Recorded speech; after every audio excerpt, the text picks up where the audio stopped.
താങ്ങുവേര്, പൊയ്ക്കാൽ വേര്, പറ്റുവേര് എന്നൊക്കെയാണ് ഇത് അറിയപ്പെടുന്നത്. വെള്ളത്തിലൂടെ വിത്ത് വിതരണം നടത്താൻ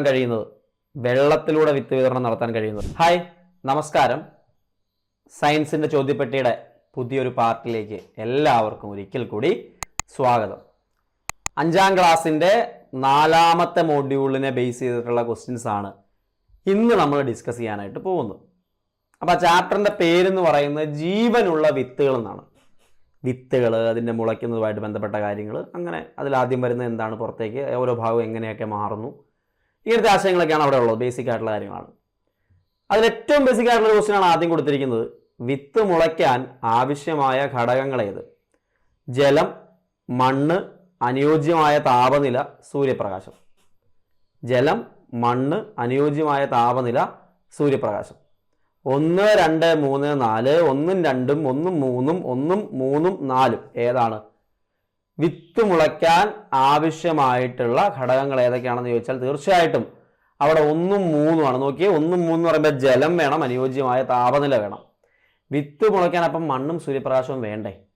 സ്വാഭാവികമായിട്ട് സംശയം ഉണ്ടാവും. അതുകൊണ്ട് എല്ലാം ശരി എന്നുള്ളൊരു തോന്നലൊക്കെ അവിടെ വരാം. അപ്പോൾ കൃത്യമായിട്ട് ടെക്സ്റ്റിൽ അത് പറയുന്നുണ്ട്, വിത്ത് മുളയ്ക്കാൻ ജലം ആവശ്യമാണ്, എന്നാൽ മണ്ണ്, സൂര്യപ്രകാശം എന്നീ ഘടകങ്ങൾ ആവശ്യമില്ല. വളരെ ബേസിക് സാധനമാണ്. പക്ഷെ ഞാൻ ഉൾപ്പെടെ നിങ്ങൾ ആരും ചിലപ്പോൾ ആദ്യമായിട്ട് വായിക്കുന്നതിന് മുമ്പ് ചിലപ്പോൾ ശ്രദ്ധിക്കാതെ പോകുന്ന കാര്യമാണ്. സൂര്യപ്രകാശം, മണ്ണ് എന്നീ ഘടകങ്ങൾ ആവശ്യമില്ല. ജലത്തിന് പുറമെ വായു, അനുയോജ്യമായ താപനില എന്നിവയും വിത്ത് മുളയ്ക്കാൻ ആവശ്യമാണ്. കൃത്യമായ വ്യത്യസ്ത വിത്തുകൾ മുളയ്ക്കാൻ എടുക്കുന്ന സമയവും അനുയോജ്യമായ താപനിലയും വ്യത്യസ്തമാണ് എന്നുള്ളത് കൂടി അവിടെ ഓർത്തിരിക്കാം. അപ്പൊ എന്തെല്ലാമാണ് കാര്യങ്ങളെന്ന് മനസ്സിലായല്ലോ. രണ്ടാമത്തെ ചോദ്യം, വിത്ത് മുളച്ച് ചെടികൾ ഉണ്ടാകുന്നത് വരെ ചെടിക്കുള്ള ആഹാരം ലഭിക്കുന്നത് എവിടെ നിന്നാണ്? അവിടെ കുറേ ടേംസ് ഉണ്ട്. ബീജമൂലം, ബീജപത്രം, ബീജശീർഷം, കാണ്ഡം, അങ്ങനെ പല വാക്കുകൾ നമ്മൾ സയൻസിൽ വിത്ത് മുളയ്ക്കുന്ന സമയത്ത് പറയുന്ന പ്രധാനപ്പെട്ട ചില ആൾക്കാർ. അതിൽ ആരാണ് ഈ വിത്ത് മുളച്ച് ചെടി ഉണ്ടാകുന്നത് വരെയുള്ള ചെടികളുടെ ആഹാരം ലഭിക്കുന്നത് എവിടെ നിന്നാണെന്ന് ചോദിച്ചാൽ അത് ബീജപത്രത്തിൽ നിന്നാണ്. അപ്പോൾ നിങ്ങൾക്ക് ആ ഫിഗർ നോക്കുമ്പോൾ കാണാൻ പറ്റും. ആദ്യം വിത്തുണ്ട്, അതിൽ നിന്ന് ബീജമൂലം പുറത്തേക്ക് വരുന്നു. അത് കഴിഞ്ഞിട്ട് അത് പതുക്കെ പുറത്തേക്ക് വന്നു കഴിയുമ്പോഴത്തേക്കും ബീജപത്രം നിങ്ങൾക്ക് അവിടെ കാണാനായിട്ട് സാധിക്കും. ആ ബീജപത്രമാണ് നമുക്ക് ആഹാരം നൽകുന്നത് വരെ. ദെൻ ബീജശീർഷം വളർന്ന് പിന്നീട് അത് ഇല കാര്യങ്ങളൊക്കെ പുറത്തേക്ക് വരുന്നത് കാണാനായിട്ട് സാധിക്കും. ഇതാണ് അവിടെ സംഭവിക്കുന്നത്. ഇതിൽ നിന്ന് തന്നെ ഒരുപാട് ക്വസ്റ്റ്യൻ ചോദിക്കാം. ഇതെൻ്റെ അടുത്തൊരു ചോദ്യം കിടക്കുന്നു. ഒരു ബീജപത്രം മാത്രമുള്ള സസ്യങ്ങളിൽ വിത്ത് മുളച്ച് ഇലയുണ്ടാകുന്നത് വരെ ചെടിക്കുള്ള ആഹാരം ലഭിക്കുന്നത് എവിടെ നിന്നാണ്? ഒരു ബീജപത്രം മാത്രമുള്ള സസ്യങ്ങളിൽ വിത്ത് മുളച്ച് ഇലയുണ്ടാകുന്നത് വരെ ചെടിക്കുള്ള ആഹാരം ലഭിക്കുന്നത് എവിടെ നിന്നാണ്? ബീജപത്രം, ബീജാന്നം, ബീജശീർഷം ഇവയൊന്നുമല്ല. ഏതാണ്? ഒരു ബീജപത്രം മാത്രമുള്ളതിനകത്ത് ബീജാന്നം എന്ന് പറയുന്ന ഒരു സാധനം കൂടി അവിടെ ഉണ്ട്. നോട്ട് ചെയ്യേണ്ടതാണ്. അപ്പോൾ ശ്രദ്ധിക്കാതെ പോകുന്ന മൈന്യൂട്ട് കാര്യങ്ങളാണ്. ശ്രദ്ധിച്ചാൽ തെറ്റിക്കാതെ ആൻസർ എഴുതാൻ പറ്റുകയും ചെയ്യും. വിത്ത് മുളയ്ക്കുമ്പോൾ ആദ്യം പുറത്തു വരുന്നത് ഏതാണ്? ബീജശീർഷം, ബീജപത്രം, ബീജാന്നം, ബീജമൂലം. ഞാൻ തൊട്ട് മുമ്പ് ആ പടം കാണിച്ചപ്പോൾ അവിടെ കാണിച്ചതാണ്. ബീജമൂലമാണ്. കണ്ടോ, വിത്ത് മുളച്ച് പുറത്തേക്ക് വരുന്ന ആദ്യത്തെ സാധനം എന്ന് പറയുന്നത് ബീജമൂലമാണ്. ഓപ്ഷൻ ഡി, ബീജമൂലമാണ് ശരിയായിട്ടുള്ള ആൻസർ ആയിട്ട് വരുന്നത്. അടുത്ത് നോക്കിയേ, ചെടിയുടെ തണ്ടും ഇലയുമായി മാറുന്ന ആരാണ്? ബീജശീർഷം, ബീജാന്നം, ബീജമൂലം, ബീജപത്രം. ഇപ്പൊ ബീജമൂലം കണ്ടു, ബീജമൂലത്തിനകത്ത് അത് വേരായിട്ടാണ് മാറുന്നത്. അപ്പോൾ തണ്ടും ഇലയുമായിട്ട് മാറുന്നത് ആരാണെന്ന് ചോദിച്ചാൽ അത് ബീജശീർഷമാണ്. ബീജശീർഷമാണ്. ഓപ്ഷൻ എ ആണ് ശരിയായിട്ടുള്ള ആൻസർ ആയിട്ട് അവിടെ വരുന്നത്. ചെടിയുടെ വേരായി മാറുന്നത് ആരാണ്? തൊട്ടു മുമ്പ് ഞാൻ കാണിച്ചു തന്നു. ആ പടത്തിൽ നിന്ന് തന്നെയാണ് ഈ ചോദ്യം എല്ലാം ചോദിച്ചിരിക്കുന്നത്. ബീജശീർഷം, ബീജമൂലം, ബീജപത്രം, ബീജാന്നം. ചെടിയുടെ വേരായിട്ട് മാറുന്നത് ബീജമൂലമാണ്.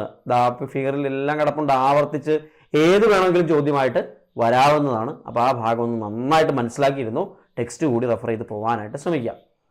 അപ്പോൾ ഇവിടെ വിത്ത് മുളയ്ക്കൽ എന്ന് പറയുന്ന ഒരു പ്രോസസ്സ്, സീഡ് ജെർമിനേഷൻ എന്ന് പറയുന്ന ഒരു പ്രോസസ്സ് അവിടെ കൊടുത്തിട്ടുണ്ട്. വിത്ത് കുതിർന്ന് പുറന്തോട് പൊട്ടുന്നു. ആദ്യം ബീജമൂലവും പിന്നീട് ബീജശീർഷവും പുറത്തു വരുന്നു. ഒരു ചോദ്യം അതായിരുന്നു. ബീജമൂലം ചെടിയായുടെ വേരായിട്ട് മാറും, ബീജശീർഷം തണ്ടും ഇലയുമായിട്ട് മാറും. പൂർണ്ണ തോതിൽ പ്രകാശ സംശ്ലേഷണം നടക്കുന്നത് വരെ ബീജപത്രത്തിലോ ബീജാന്നത്തിലോ കരുതി വെച്ച ആഹാരമാണ് വളർന്നു വരുന്ന സസ്യം ഉപയോഗിക്കുന്നത്. നമ്മൾ ഇത്രയും നേരം പറഞ്ഞ അതിനകത്ത് കടന്നുള്ള ചോദ്യങ്ങളാണ്. അപ്പോൾ അത് ക്ലിയർ ആണെന്ന് വിചാരിക്കുന്നു. ഇനി അവിടെ എക്സ്ട്രാ പോയിന്റ് ആയിട്ട് ടെക്സ്റ്റ് ബുക്കിൽ ഒരു കാര്യം കൊടുത്തിരിക്കുന്നത് ലേറ്റസ്റ്റ് ആയിട്ടുള്ള സംഭവമാണ്. മണ്ണില്ലാതെയും സസ്യങ്ങൾ വളർത്തുന്ന നൂതന രീതിയാണ് ഹൈഡ്രോപോണിക്സ്.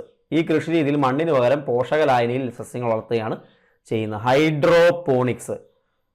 അതുപോലെ എയറോപോണിക്സ് ഉണ്ട്, എയറോ വെച്ചിട്ടൊക്കെ ഉള്ള സാധനം. ഇതിപ്പോൾ ഹൈഡ്രോപോണിക്സ് ആണ് ടെക്സ്റ്റിൽ പറഞ്ഞിട്ടുള്ളത്. അവിടെ എന്തായാലും മണ്ണിന് പകരം പോഷകലായനിയിലാണ് സസ്യങ്ങൾ വളർത്തുന്നത് എന്നുള്ളത് ഓർത്തിരിക്കണം. ഇനി വിത്തിൽ നിന്നല്ലാതെ മറ്റു ഭാഗങ്ങളിൽ നിന്ന് വളരുന്ന സസ്യങ്ങൾക്ക് ഉദാഹരണം, വിത്തല്ലാതെ ചെമ്പരത്തി, നിശാഗന്ധി, ഇലമുളച്ചി ഇവയെല്ലാം വിത്ത് ഉപയോഗിച്ചല്ല. ഇവരാരും വിത്ത് ഉപയോഗിച്ചല്ല. ഇവയെല്ലാം ചെമ്പരത്തി ആയിക്കോട്ടെ, നിശാഗന്ധി ആയിക്കോട്ടെ, മുലമുള്ളി അല്ല, ഇലമുളച്ചിയാണ്. സോറി, അവിടെ ഇലമുളച്ചിയാണ്. അവിടെ വേട് മാറിപ്പോണ്ട്, ഇലമുളച്ചിയാണ്, സോറി. ഓക്കെ, അപ്പോൾ ഇവയെല്ലാം അതിനകത്ത് വരുന്നതാണ്. കാറ്റിലൂടെ വിത്ത് വിതരണം നടത്തുന്നതിന് ഉദാഹരണം ആരാണ്? തേങ്ങ, കാശിത്തുമ്പ, അപ്പൂപ്പൻ താടി, അസ്ത്രപ്പുല്ല്. പല രീതിയിൽ വിത്ത് വിതരണം നടത്തും. അതിൽ കാറ്റിലൂടെ ഉള്ളത് ആരാണ്? തേങ്ങ വെള്ളത്തിലൂടെയാണ്. കാശിത്തുമ്പ നമ്മുടെ ഉടുപ്പിലൊക്കെ ഒട്ടിപ്പിടിച്ചിരിക്കും. അസ്ത്രപ്പുല്ല് അങ്ങനെ, ആ കാശിത്തുമ്പ പൊട്ടിത്തെറിക്കും, അസ്ത്രപ്പുല്ല് ഒട്ടിപ്പിടിച്ചിരിക്കും. അപ്പൂപ്പൻ താടിയാണ് പറന്നു പോകുന്നത്. നിങ്ങൾക്ക് എല്ലാവർക്കും അറിയാം കാറ്റിലൂടെ അപ്പൂപ്പൻ താടിയാണ്. ഓപ്ഷൻ സി ആണ്. വെള്ളത്തിലൂടെ വിത്ത് വിതരണം നടത്താൻ കഴിയുന്നത്, വെണ്ട, പേര, തെങ്ങ്, ഞാവൽ.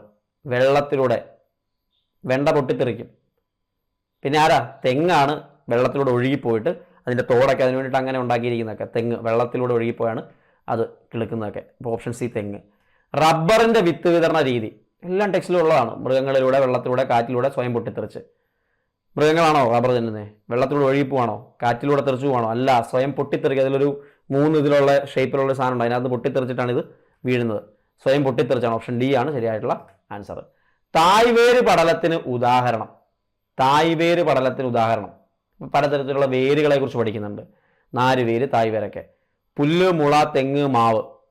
പുല്ല്, മുള, തെങ്ങ്, കവുങ്ങൊക്കെ നാരുവേര് പടലമാണ്. തായ്വേര് പടലത്തിന് ഉദാഹരണം മാവാണ് അവിടെ. ഇപ്പൊ കാണ്ഡത്തിന്റെ ചുവട്ടിൽ നിന്ന് താഴോട്ട് വളരുന്ന ഒരു തായ്വേരും അതിൽ നിന്ന് വളരുന്ന ശാഖാവേരുകളും ചേർന്ന് കാണപ്പെടുന്ന വേരുപടലമാണ് തായ്വേര് പടലം. ടാപ്പ് റൂട്ട് സിസ്റ്റം എന്ന് പറയും. മാവ്, പ്ലാവ് തുടങ്ങിയവയിൽ തായ്വേര് പടലം കാണാം. കാണ്ഡത്തിന്റെ ചുവട്ടിൽ നിന്ന് വളരുന്ന നാരുകൾ പോലെയുള്ള ധാരാളം വേരുകൾ ചേരുന്ന വേരുപടലമാണ് നാരുവേരുപടലം, ഫൈബറസ് റൂട്ട് സിസ്റ്റം എന്ന് പറയുന്നത്. പുൽവർഗത്തിൽപ്പെട്ട സസ്യങ്ങളിൽ നാരുവേരുപടലമാണ് ഉള്ളത്. അത് ഓർത്തിരിക്കണം. ജനറൽ ആയിട്ടുള്ള ക്വസ്റ്റ്യൻ തന്നെയാണ്.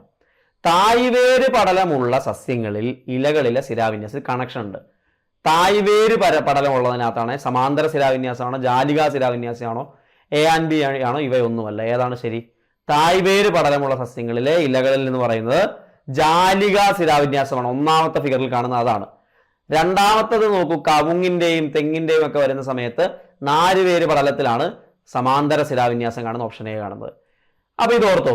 ഇനി അവിടെ എക്സ്ട്രാ പോയിന്റ് ആയിട്ട്, സാധാരണയായി ബീജമൂലം വളർന്നാണ് വേരുകളായി മാറുന്നതെങ്കിൽ തണ്ടിൽ നിന്നും ശിഖരങ്ങളിൽ നിന്നും ചില വേരുകൾ ഉണ്ടാകുന്നുണ്ട്. താങ്ങുവേര്, പൊയ്ക്കാൽ വേര്, പറ്റുവേര് എന്നൊക്കെയാണ് ഇത് അറിയപ്പെടുന്നത്. കണ്ടച്ചെടികളിൽ കാണുന്ന പ്രത്യേകതരം വേരുകളാണ് ശ്വസന വേരുകൾ. അപ്പൊ ശ്വസന വേരുകൾ കണ്ടച്ചെടികളിലുള്ളതാണെന്ന് ഓർത്തിരിക്കുക. ഈ വേരിന്റെ അഗ്രഭാഗം മണ്ണിൽ നിന്ന് അന്തരീക്ഷത്തിലേക്ക് ഉയർന്നു നിൽക്കും. വാതക വിനിമയത്തിന് സഹായിക്കുന്നതുകൊണ്ട് ഇവ ശ്വസന വേരെന്നും അറിയപ്പെടുന്നുണ്ട്. അപ്പോൾ ഇവിടെ താങ്ങുവേരുണ്ട്, പൊയ്ക്കാൽ വേര്, പറ്റുവേര്. പറ്റുവേര് എന്നൊക്കെ പറഞ്ഞാൽ നമ്മുടെ ഈ കുരുമുളകൊക്കെ പറ്റി പിടിച്ചിരിക്കുന്ന ടൈപ്പ് സാധനം. താങ്ങുവേര് നമ്മൾ ആലിലൊക്കെ കണ്ടിട്ടില്ല, താഴേക്ക് താങ്ങായിട്ട് നിൽക്കുന്നത്. പൊയ്ക്കാൽ വേര് എന്ന് പറയുന്ന തഴ പോലുള്ള സാധനങ്ങളുടെയൊക്കെ താഴേക്ക് ഇങ്ങനെ രണ്ടാമത്തെ നിൽക്കുന്നത്.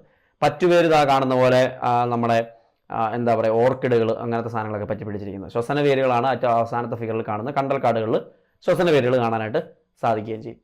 അതൊക്കെ ഒന്ന് ഓർത്തിരിക്കണം. ജനറൽ ആയിട്ടുള്ള കാര്യങ്ങളാണ്. അടുത്ത ചോദ്യം നോക്കി, നാരുവേര് പടലം, ശിഖരങ്ങൾ ഇല്ലാത്ത തണ്ട്, സമാന്തര ശിലാവിന്യാസമുള്ള ഇലകൾ എന്നിവ എന്തിൻ്റെ സവിശേഷതയാണ്? ദ്വിബീജപത്ര സസ്യങ്ങളാണോ, ഏകബീജപത്ര സസ്യങ്ങളാണോ? എ ആൻഡ് ബി ഇവയൊന്നുമല്ല. നാരുവേര് പടലം, ശിഖരങ്ങളില്ലാത്ത തണ്ട്, സമാന്തര ശിലാവിന്യാസമുള്ള ഇലകൾ. അതൊക്കെ കാണുമ്പോൾ കവുങ്ങിനും തെങ്ങിനേക്കാണ് നിങ്ങൾക്ക് ഓർമ്മ വരുന്നത്. അതേതാ? അത് ഏകബീജപത്ര സസ്യങ്ങളാണ്. ഇമ്പോർട്ടൻ്റ് ആണ്, നോട്ട് ചെയ്ത്. ഒറ്റ ബീജം ഉണ്ടാവുള്ളൂ. ഓപ്ഷൻ ബി ആണ് ആൻസർ. അവിടുത്തെ എക്സ്ട്രാ ഫാക്റ്റ് നിങ്ങൾക്ക് വായിക്കാനായിട്ട് ടീച്ചേഴ്സ് ഹാൻഡ് ബുക്കിൽ കുറച്ച് കാര്യങ്ങൾ അവിടെ കൊടുത്തിട്ടുണ്ട്. നാരുവേര് പടലം, ശിഖരങ്ങളില്ലാത്ത തണ്ട്, സമാന്തര ശിലാവിന്യാസമുള്ള ഇലകൾ എന്നിവ ഏകബീജപത്ര സസ്യത്തിന്റെ സവിശേഷതകളാണ്. അത് ചോദിക്കാം. ഏകബീജപത്ര സസ്യത്തിന്റെ സവിശേഷതകൾ പെടുന്നത് ഏത്, പെടാത്തത് ഏത് ചോദിക്കാം. മറിച്ച് തായ്വേര് പടലം, ശിഖരങ്ങളോടുകൂടി തണ്ട്, ജാലികാ ശിലാവിന്യാസമുള്ള ഇലകൾ എന്നിവ ദ്വിബീജപത്ര സസ്യങ്ങളുടെ പ്രത്യേകതയാണ് എന്നുള്ളത് കൂടി ഓർത്തിരിക്കുക. മാങ്ങ ഒക്കെ പോലുള്ള സാധനങ്ങൾ, വേരും ഇലയും തമ്മിൽ ഇത്തരത്തിലുള്ള ബന്ധം കാണിക്കാത്ത ചില സസ്യങ്ങളും നമ്മുടെ ചുറ്റുപാടുണ്ട്. ഇതിന് ഉദാഹരണമാണ് ചേമ്പ്, ചേന പോലുള്ള കാര്യങ്ങളൊക്കെ. അപ്പോൾ അതൊക്കെ ജനറൽ ആയിട്ടുള്ള ഫാക്റ്റുകളായിട്ട് ഓർത്തിരിക്കാം. അടുത്തൊരു നോക്കൂ, ചുവടെ കൊടുത്തിരിക്കുന്നവയിൽ ദ്വിബീജപത്ര സസ്യങ്ങളുടെ സവിശേഷതയിൽ പെടാത്തത് നേരത്തെ കണ്ടു. തായ് വേര് പടലം, ശിഖരങ്ങളോട് കൂടിയ തണ്ട്, ജാലികാ ശിലാവിന്യാസമുള്ള ഇലകൾ, ഇവയെല്ലാം ദ്വിബീജപത്ര സസ്യങ്ങളുടെ സവിശേഷതയിൽ പെടാത്തതേതെന്ന ചോദ്യം. അവിടെ ഒരു ക്വസ്റ്റ്യൻ മിസ്റ്റേക്ക് ഉണ്ട്. പെടുന്നതേത് എന്നാണ് ആ ക്വസ്റ്റ്യൻ വരേണ്ടത് കേട്ടോ. ചുവടെ കൊടുത്തിരിക്കുന്നവയിൽ ദ്വിബീജപത്ര സസ്യങ്ങളുടെ സവിശേഷതകളിൽ പെടാത്തതേതെന്ന് ചോദിക്കുമ്പോൾ ഇവയെല്ലാം പെടും അല്ലേ? അപ്പൊ ഒന്നുകിൽ ഓപ്ഷൻ ഡി ഇവയൊന്നുമല്ല, അല്ലെങ്കിൽ പെടുന്നതേത് എന്ന് ചോദിച്ചാൽ ഇവയെല്ലാം എന്നുള്ള ആൻസർ പറയാം. അപ്പൊ അതിനകത്തൊരു ചെറിയ എറർ ഉണ്ട്, നോക്കിക്കോണം. സോ അത്രയാണ് ആ ഭാഗത്തുള്ള ക്വസ്റ്റ്യൻസ്. ആ ചാപ്റ്ററും വളരെ സിമ്പിൾ ആയിട്ടുള്ള ഒരു ചാപ്റ്ററാണ്. 5ാം ക്ലാസ്സിന്റെ 4 ചാപ്റ്ററുകൾ ഇപ്പോൾ നമ്മൾ ഡിസ്കസ് ചെയ്തു. 5ാമത്തെ ചാപ്റ്ററിന്റെ ഡിസ്കഷനുമായിട്ട് അടുത്ത ക്ലാസ്സിൽ വീണ്ടും കാണാം. യൂസ്ഫുൾ ആവുന്നുണ്ടെന്ന് പ്രതീക്ഷിക്കുന്നു. എല്ലാവർക്കും നന്ദി.